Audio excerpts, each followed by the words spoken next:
VIP दर्शन की बहुत बड़ी परंपरा है कि अगर आपके जेब में 300 रुपये हैं तो आप वीआईपी हैं, आप जाके दर्शन कर सकते हैं। कि ठाकुर जी एक परिवार है, कैसे हो सकते हैं? वो तो सबके हैं, तो एक ही परिवार को उनकी सेवा का मौका क्यों दिया जाए? तो कोई एक ऐसा व्यक्ति जो अप्रश में भी नहीं होगा, बाहर से किससे छिपकर आया, किस जात बिरादरी का होगा, वो कैसे अंदर घुस करके सेवा कर सकता है?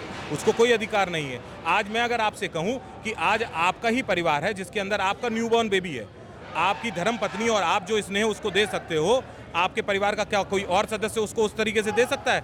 इसी कुंभ से वापस लौटते समय काशी विश्वनाथ के गेट नंबर 4 पर लोग मर गए। ऐसे ही पीताम्बरा देवी में जो है कॉरिडोर बना हुआ है, वहाँ लोग मर गए। तिरुपति बालाजी में अभी लोग मर गए, वहाँ पे भी कॉरिडोर है। वैष्णो देवी में अभी लोग मर गए, वहाँ पे भी कॉरिडोर और शाइन बोर्ड बना हुआ है। तो आप ये कैसे कह सकते हैं कि कॉरिडोर जो है लोगों की जनहानि में सबसे बड़ा सहायक है, कि उन कॉरिडोर बनने से जनहानि नहीं हो सकती? सारी चीज़ें आपने जो है वो पूरी तरीके से प्राइवेट क्षेत्र में कर दी। जो हमारे यहाँ पर जो सफाई की व्यवस्था, यहाँ के लोकल व्यवस्था संभालते थे लोग, सारी जगह प्राइवेट आपने कर दी। बिजली को आप प्राइवेट करने चले आ रहे हैं, रेलें आप प्राइवेट चला रहे हैं, एयरपोर्ट आप प्राइवेट चला रहे हैं। तो अब सरकार के पास यही कार्य बचा है कि मंदिर चलाने का। यहाँ पर स्टैम्पेड हो जाता है, लोगों की हत्या, मृत्यु हो जाती है जब यहाँ भीड़ लगती है तब, और यहाँ के लोग, आप लोग उलट बात कहते हैं, कोई व्यवस्था ही नहीं है। नमस्कार, मेरा नाम प्रकृति तिवारी, आप सामाजिक देख रहे हैं। अभी हम बांके बिहारी मंदिर में मौजूद हैं। कॉरिडोर का मुद्दा आज की डेट में बहुत बड़ा बन चुका है। तमाम 350 गोस्वामी समाज के जो महंत हैं यहाँ पर मंदिर के अंदर लगातार प्रदर्शन कर रहे हैं कि श्री हरिवंश की जो प्रथा इतने सालों से चलती आई है उसका विरोध होगा अगर सरकार इस मंदिर को हत्या लेती है। गोस्वामी समाज के लोग भी हमारे साथ कुछ मौजूद हैं, उनसे हम बात करेंगे। राधे राधे गोस्वामी जी। राधे राधे भैया जी। जो कॉरिडोर की बात चल रही है, सरकार ने समस्या उत्पन्न कर दी है बांके बिहारी जी के लिए, उस पर आपका पहला क्या कहना होगा? देखिए, बात कॉरिडोर की कम करके हम पहले एक्ट की बात करेंगे। कॉरिडोर तो सिर्फ बहाना है। एक्ट ला करके मंदिर का अधिग्रहण करने का पूरा विचार सरकार ने बना लिया है, और उस अधिग्रहण का विचार को दबाया कैसे जाए, इसके लिए कॉरिडोर को जो है बल दिया जा रहा है। ऐसा नहीं था कि पब्लिक की व्यवस्था के लिए यहाँ पर क्राउड मैनेजमेंट होना चाहिए था, और सरकार अपने आप में पूरी तरीके से सक्षम है क्राउड मैनेज करने के लिए, और ऐसा नहीं कि करते नहीं है। उन्होंने अभी इतना बड़ा कुंभ करा, व्यवस्था बनाई, वहाँ पर क्राउड मैनेजमेंट कैसे करा गया? काशी विश्वनाथ में या जो है अयोध्या जी में क्राउड मैनेजमेंट किस तरीके से करा जा रहा है, ये मुझे बताने की ज़रूरत नहीं है। बांके बिहारी जी मंदिर और यहाँ के सप्त देवालयों में क्राउड मैनेजमेंट सरकार खूब अच्छे से कर सकती है, लेकिन जहाँ पर भी इतिहास इस बात का गवाह है, पूरे देश भर में जहाँ जहाँ कॉरिडोर बने वहाँ पर केवल व्यवस्थाएं कि आपके यहाँ मिसमैनेजमेंट है, उस मिसमैनेजमेंट को दिखा करके मंदिरों पर अधिग्रहण किया गया, उनका सरकारीकरण करा गया।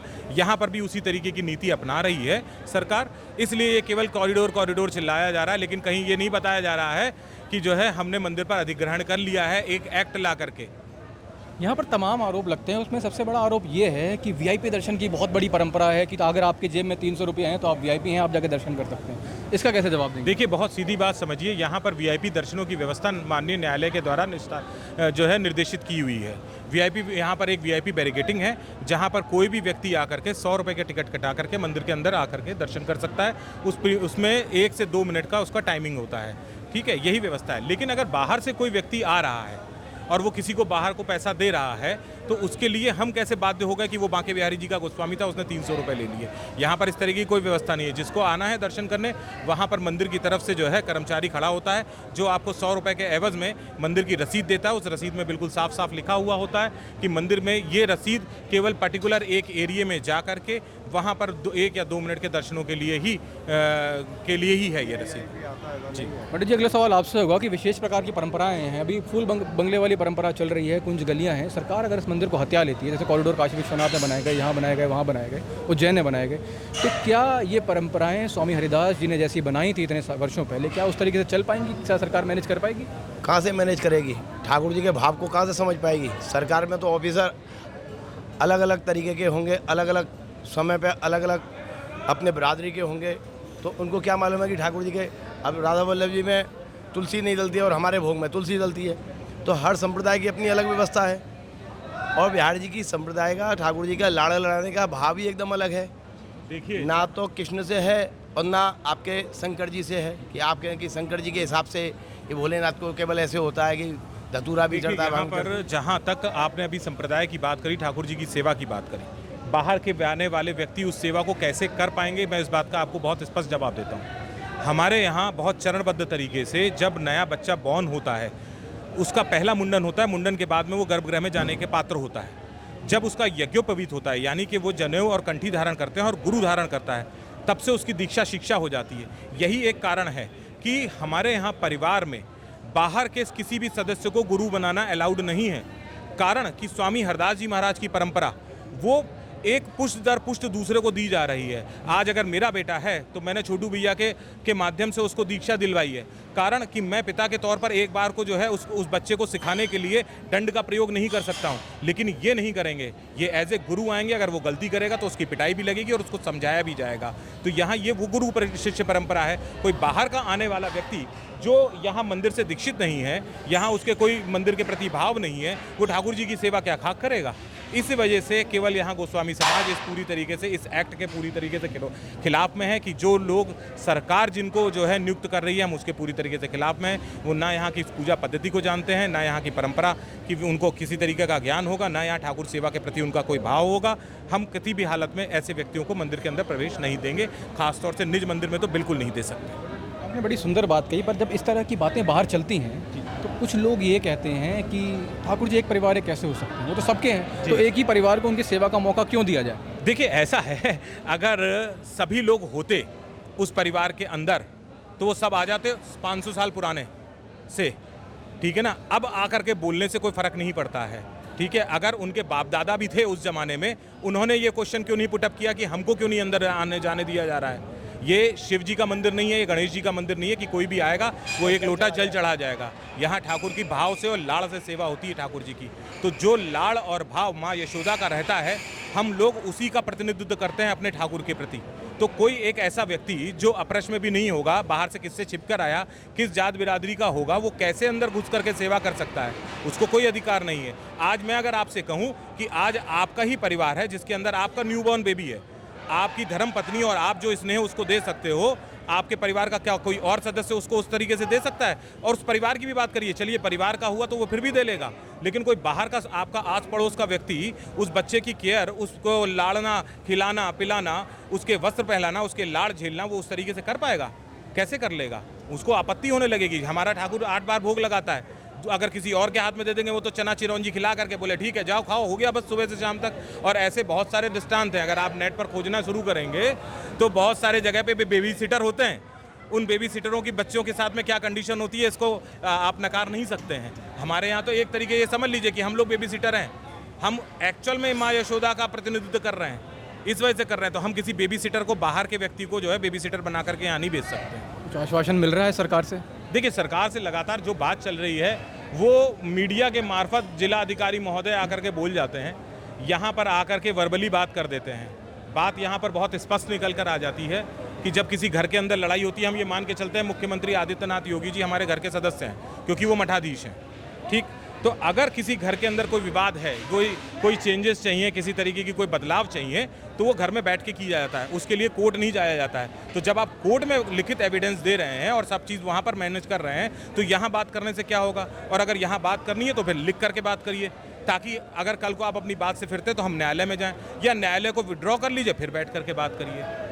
वो तो कहते हैं जहाँ हमने कॉरिडोर बनाए हैं काशी में, उज्जैन में, बड़ी ही सुचारू व्यवस्था है, कोई चक्कर नहीं है। यहाँ पर स्टैम्पेड हो जाता है, लोगों की हत्या, मृत्यु हो जाती है जब यहाँ भीड़ लगती है तब। और यहाँ के लोग, आप लोग उलट बात कहते हैं, कोई व्यवस्था ही नहीं है। अब मैं आपको बहुत सारे दृष्टांत मैंने कई जगह बताया हुआ है। अगर इस तरीके की कॉरिडोर की व्यवस्थाएं सही होती तो पूरा जिला बसाया गया प्रशासन के द्वारा काशी विश्वनाथ यहाँ पर कुंभ में, जिसके लिए बड़े बड़े अधिकारी जो है कमिश्नर लेवल के अधिकारी वहाँ नियुक्त थे, उनके नीचे डीएम साहब और कितने जो है एसडीएम साहब, ऐसे ही कमिश्नर साहब और डीआईजी साहब, सब लोग नियुक्त थे। उसके बाद में वहाँ पर कई सारे लोग मर गए। अभी कल एक न्यूज़ के अंदर आया कि सरकार ने जो है ये कहा गया है कि उनकी तरफ से केवल 30 लोगों की पुष्टि है, जबकि आपके जैसे ही एक न्यूज़ ब्रॉडकास्टर ने पूरे साक्ष्य के साथ में 80 लोगों की पुष्टि तो कर दी और ये भी कह दिया कि इससे कहीं ज़्यादा लोग मरे हुए हैं। इसी कुंभ से वापस लौटते समय काशी विश्वनाथ के गेट नंबर 4 पर लोग मर गए।